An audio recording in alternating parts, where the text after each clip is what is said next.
Hey guys, it's Billy back here real quick.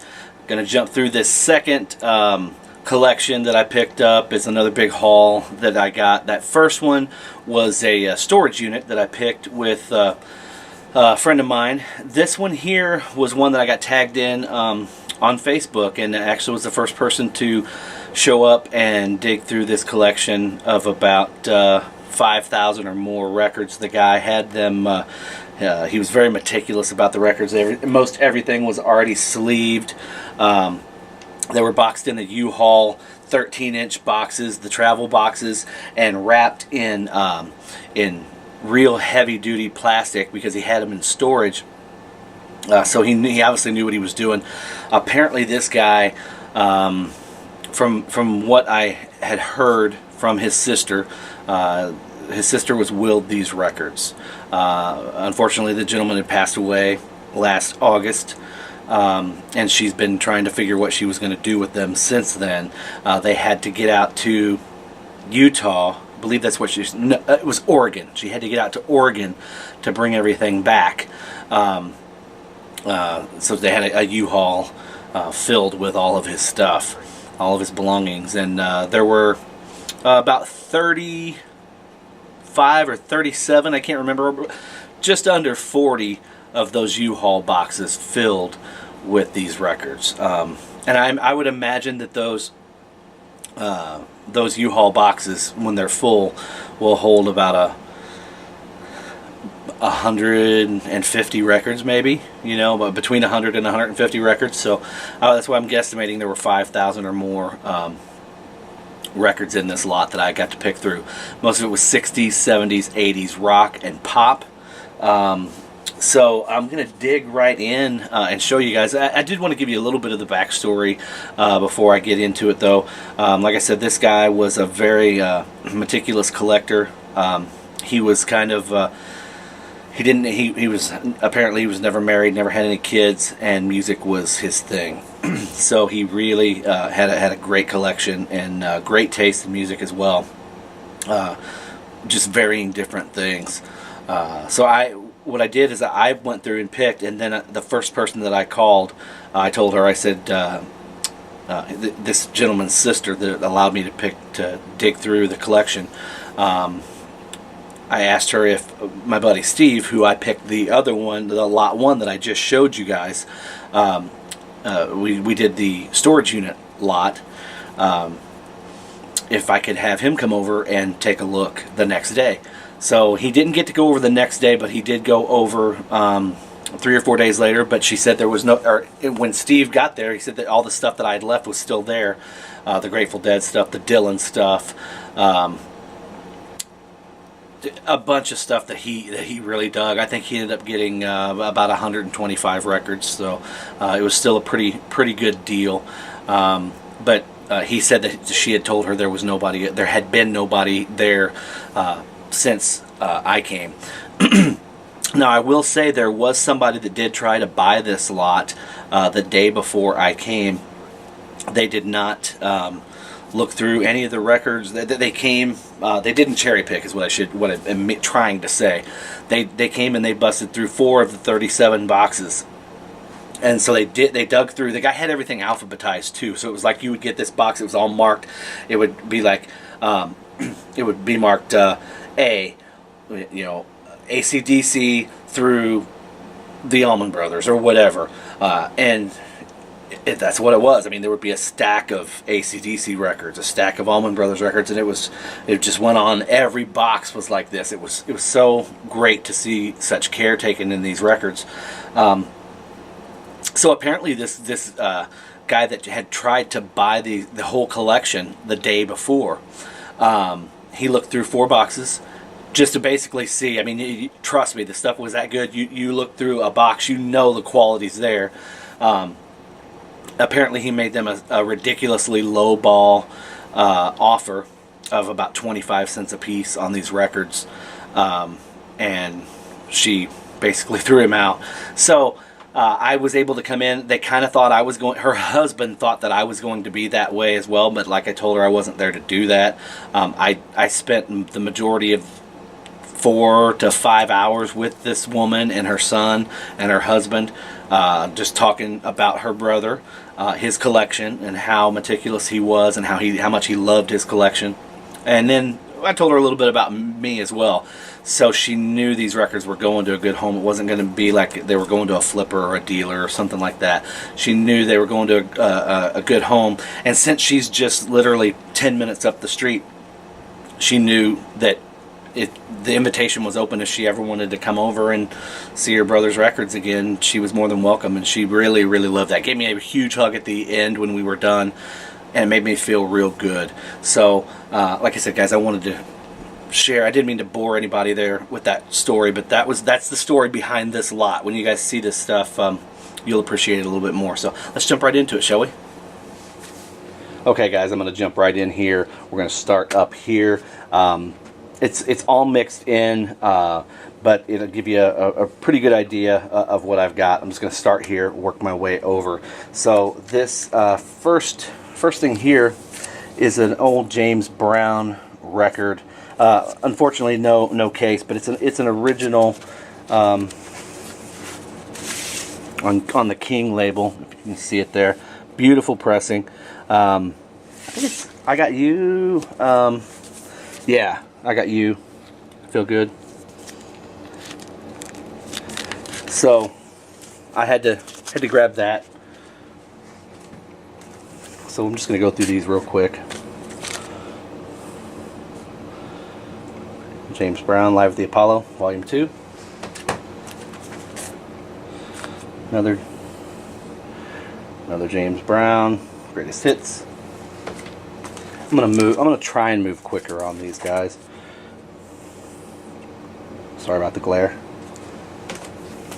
Got a bunch of Jimmy Buffett stuff here. Move this back a little bit. There we go. That's a little better.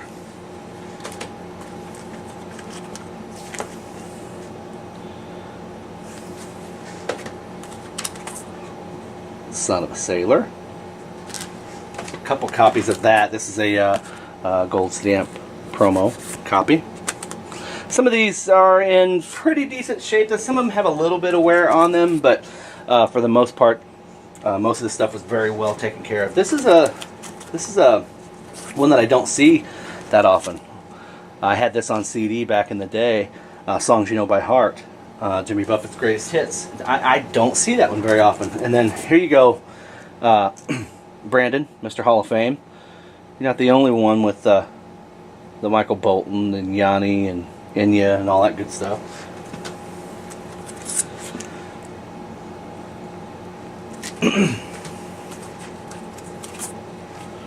Like I said, guys, I may actually have to split this one up into 2 videos. There's some Bowie in here.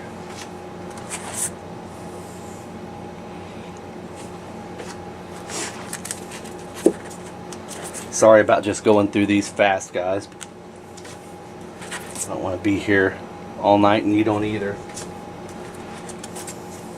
Let's dance.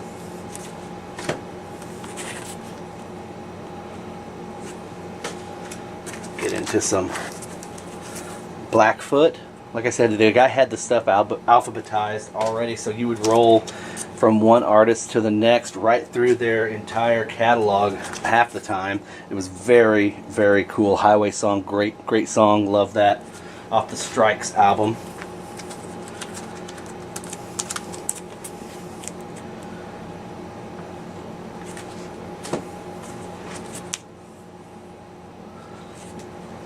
I was very excited to get all that Blackfoot. London Sessions, Chuck Berry. Gorgeous original pressing. He had some nice Chuck Berry stuff.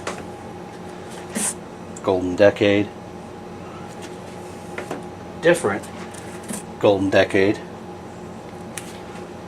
An original pressing of the Great 28, which is killer on Chess Records. Nice live record. St. Louis to Frisco to Memphis. An old picture disc of Chuck. And then one of the original greatest hits. Another original Chess hits. I was so stoked to get these Chuck Berry records as well. Now here we go, guys. Original press. This is all good stuff. I mean, as if it wasn't already, but this is the killer stuff. First pressing with the poster. Beautiful, absolutely gorgeous. This one's got a little bit of wear on it, but I for some reason, of all the Sabbath records, Volume 4 is one that I don't see a whole lot. Sabbath, Bloody Sabbath, Sabotage. We sold our soul. It's beat. It's about like my other copy. Check it out. Yes. Yes. We'll never say die.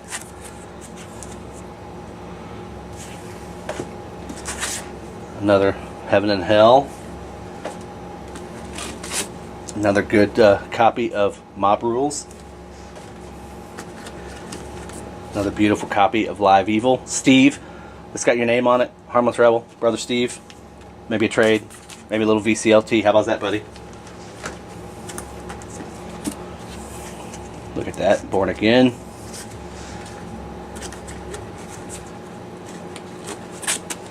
Greatest Hits. And then this one's weird. Paranoid, War Pigs, Iron Man, Fairies Wear Boots. Just a weird pressing. So there's that one. Move along. David Gilmour. Glenn Fry. Like I said, I didn't sleeve these guys. These were all sleeved. All the foreigners here. I'm gonna jet right through these. This one he's got in there screwed up a little bit. I got to change that around, but the jacket's just in there upside down the inner sleeve. So pretty much the whole foreigner catalog there. Fog hat. Fool for the City. There you go. This is a beautiful copy. I didn't. I have never had a nice copy of Layla. Now we're moving into the Doors again, which you did see a nice collection of the Doors in that last one. We've got another nice lot of the Doors here. So these are all duplicates. I don't know what happened to the cover here on this. I haven't opened it to see, but I'll have to check. I think it's probably a translucent cover or something. But there's an old Greatest Hits. This one I don't have. This is the only copy of this I have. Weird Scenes Inside the Gold Mine. Hopefully the glare's not killing these guys. I can't see the screen.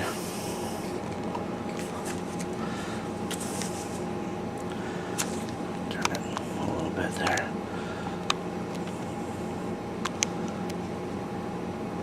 I guess that'll work. Make sure we're zoomed out. There we go. Alright, sorry about that, guys. Some David Gilmour.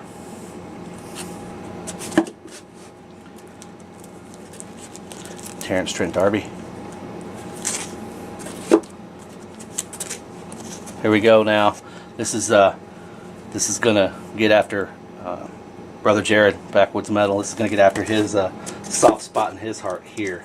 Check it out. Not one, not two, but 3 copies of Hysteria. I was blown away. So a couple of them have, one of them has price tags on it, but just shows you, how long this guy's been getting it. $5.99 price tag on that. There's some more Doors. This is an original Doors, and then a later pressing Doors, self-titled, with the gold record. Another original press. A little bit banged up. These, like I said, these are original pressings here.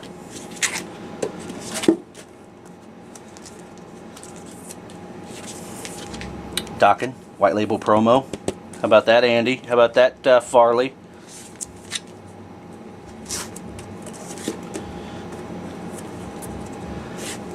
Dire Straits, making movies. Some Dream Evil, Dio, Sacred Heart. Couple copies of Sacred Heart here.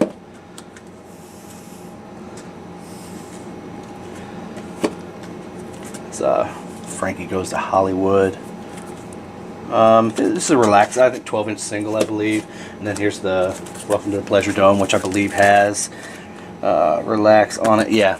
So there's the LP. Clapton. Timepieces. Little Alice Cooper. School's Out. Nice copy. Lace and Whiskey. Goes to Hell. Some more Clapton over here. Like I said, some of these I've probably just gotten out of order from me taking them out of the boxes. There's Green River. My first, believe it or not, guys, my first J.J. Cale pieces, and I actually did spin these and loved them. This is another J.J. Cale.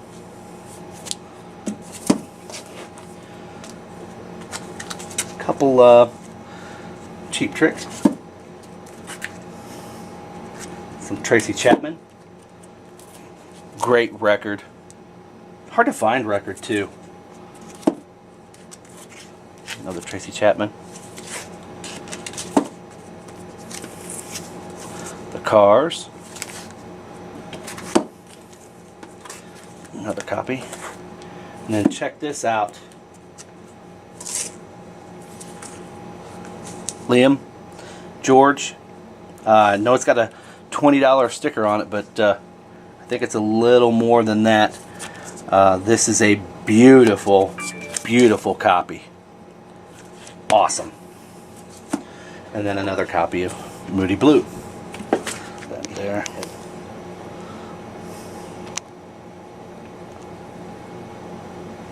It's Golden Earring.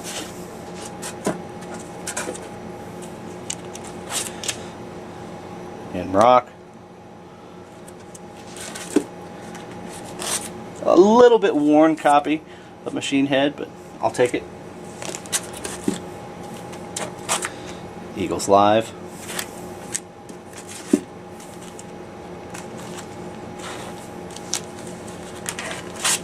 One of These Nights.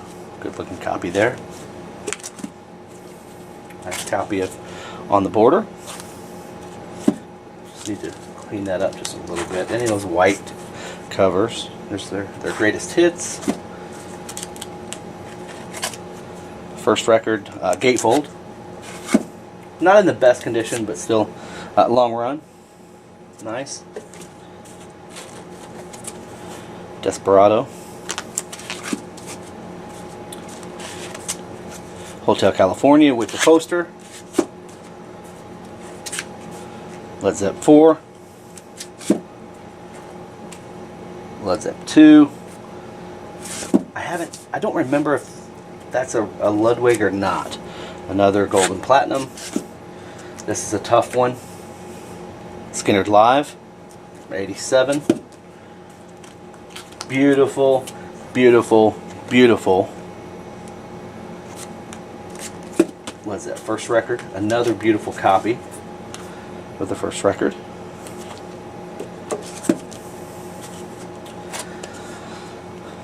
A little bit of Dead stuff here.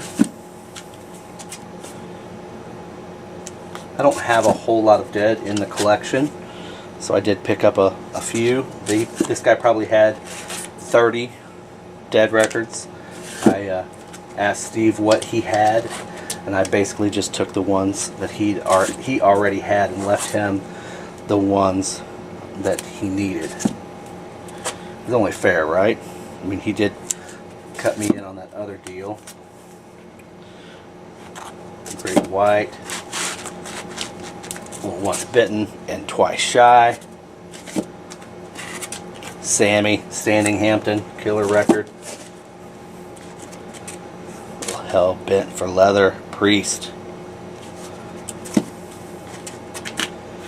Joan Jett. Aqualung. And Janis Joplin. So I'm going to cut this one off right here, and we will see you on part 2.